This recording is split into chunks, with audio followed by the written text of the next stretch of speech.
fourscore and 7 years ago, our fathers brought forth on this continent a new nation, conceived in liberty and dedicated to the proposition that all men are created equal.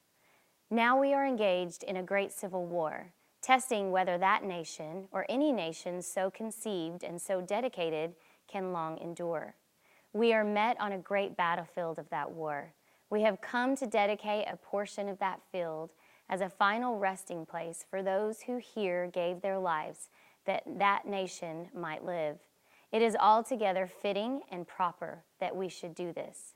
But in a larger sense, we cannot dedicate, we cannot consecrate, we cannot hallow this ground.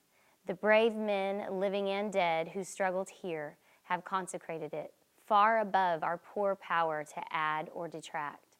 The world will little note, nor long remember what we say here, but it can never forget what they did here.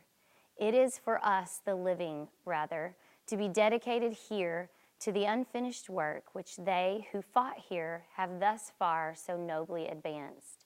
It is rather for us to be here dedicated to the great task remaining before us, that from these honored dead we take increased devotion to that cause for which they gave the last full measure of devotion, that we here highly resolve that these dead shall not have died in vain, that this nation, under God, shall have a new birth of freedom, and that government of the people, by the people, for the people, shall not perish from the earth.